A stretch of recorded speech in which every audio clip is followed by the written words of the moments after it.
एक किसान अपने गांव की परेशानियों से बहुत दुखी था। किसी ने उसे अपने दुखों के निवारण के लिए बुद्ध की शरण में जाने को कहा।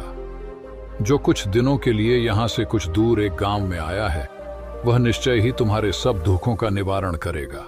यह सुनकर किसान बड़ी इच्छा से बुद्ध की शरण में गया। यह सोचकर कि बुद्ध उसे उसकी समस्याओं, मानसिक पीड़ा, तनाव और दुखों से मुक्ति दिलाएंगे, वह बुद्ध के पास पहुंचा। उसने बुद्ध से कहा कि हे बुद्ध, मैं एक किसान हूं, मुझे खेती करना पसंद है, लेकिन बारिश कभी भी पर्याप्त नहीं होती और मेरी फसलें बर्बाद हो जाती हैं।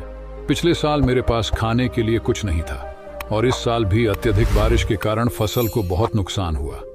मेरे पास खाने के लिए पर्याप्त भोजन नहीं है। किसान ने कहा, मैं शादीशुदा हूं, मेरी पत्नी मेरा ख्याल रखती है, मैं उससे प्यार करता हूं, लेकिन कभी कभी वह मुझे बहुत परेशान करती है और घर में बहुत क्लेश हो जाता है, जिससे मुझे लगता है कि अच्छा होता अगर वह मेरी जिंदगी में नहीं आती। मेरे भी 2 बच्चे हैं। कभी कभी मेरे बच्चे भी मेरा अनादर और अवज्ञा करते हैं, मेरे निर्देशों का पालन नहीं करते। किसान लगातार बुद्ध को अपने दुखमय जीवन के बारे में ऐसी तमाम बातें बता रहा है। बुद्ध उस दुखी किसान की समस्या को ध्यान से सुनते रहे। अपनी जिंदगी की सारी परेशानियां बताने के बाद जब उन्हें राहत महसूस हुई तो वह चुप हो गए। अब उसके पास बताने के लिए कोई और समस्या नहीं बची थी।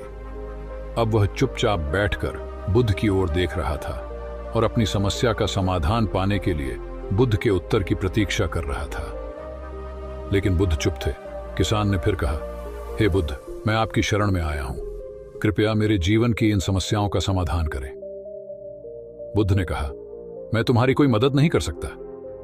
किसान आश्चर्यचकित होकर बोला, अरे, यह आप क्या कह रहे हैं? सब कहते हैं कि आप सबके दुख दूर कर देते हैं, तो क्या तुम मेरी समस्याएं हल नहीं करोगे इसलिए कि मैं एक गरीब किसान हूं? बुद्ध ने कहा, मुश्किलें हर किसी के जीवन में आती हैं। जीवन में दुख और परेशानियां आना स्वाभाविक है।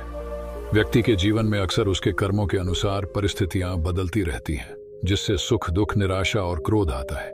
नए रिश्तों का बनना, पुराने रिश्तों का बिगड़ना, रिश्तों में मिठास और कड़वाहट, ये सब सामान्य है।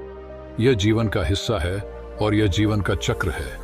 हकीकत तो यह है कि हम सभी के जीवन में 83 प्रकार की कठिनाइयां हैं। इन कठिनाइयों का समाधान आप और मैं नहीं कर सकते, कोई नहीं कर सकता।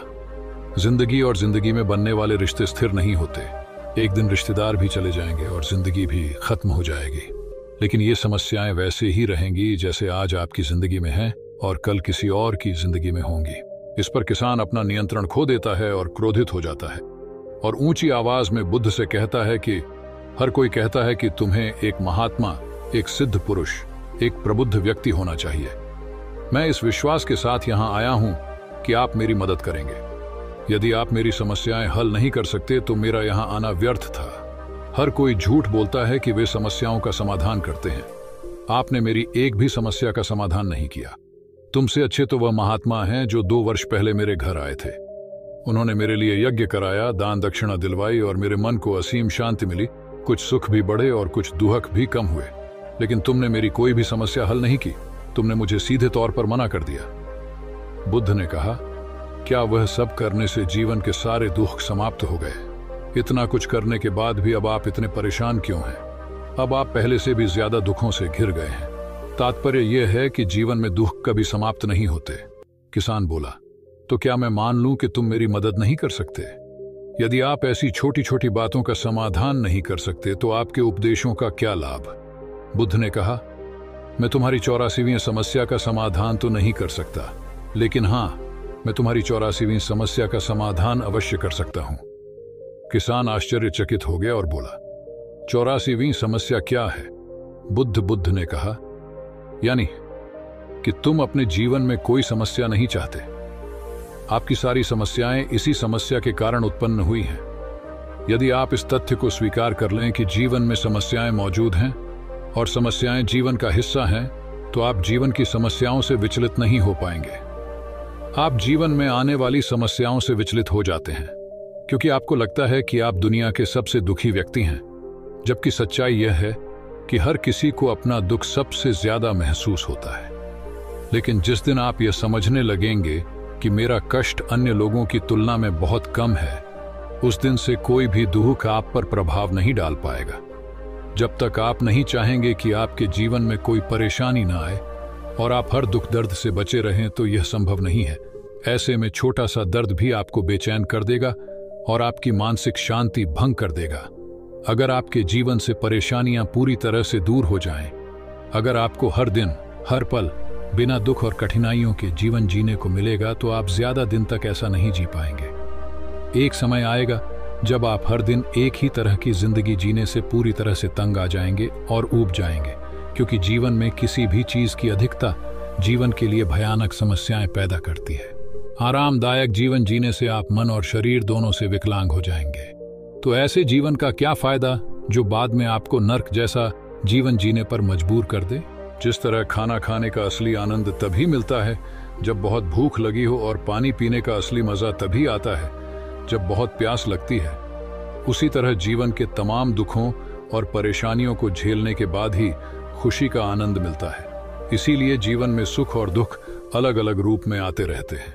हम चाह कर भी जीवन से सुख दुख को खत्म नहीं कर सकते, लेकिन उनसे इतना ऊपर जरूर उठ सकते हैं कि कोई भी बड़ी समस्या मन को विचलित न कर सके। इसके लिए अपने मन को शक्तिशाली बनाएं, धैर्य रखें, प्रतिदिन आध्यात्म का ध्यान करें, ज्ञान बढ़ाओ। ये आपके जीवन की सभी समस्याओं का समाधान है। इसे जीवन की चतुर्मुखी समस्या का समाधान कहा जाता है। महात्मा बुद्ध का यह अद्भुत ज्ञान पाकर किसान संतुष्ट हो गया और उसका मन बिल्कुल हल्का हो गया। मन में जो समस्याएं परेशान कर रही थीं, उनके प्रति जिज्ञासा शांत हो गई। किसान ने अपनी आंखें बंद कर लीं और आनंद का अनुभव करने लगा। किसान को समझ आ गया कि वह अब तक क्या गलती कर रहा था और वह बुद्ध के चरणों में गिर गया। तो दोस्तों, मुझे उम्मीद है कि महात्मा बुद्ध की इस कहानी बुद्ध प्रेरणादायक के माध्यम से आपके जीवन की कई समस्याएं समाप्त हो गई होंगी या कुछ समस्याओं का समाधान मिल गया होगा। इस कहानी से आप कितना प्रेरित हुए कमेंट्स बॉक्स में जरूर बताएं और हमारे चैनल को सब्सक्राइब करना न भूलें। नमो बुद्धाय। जय भारत।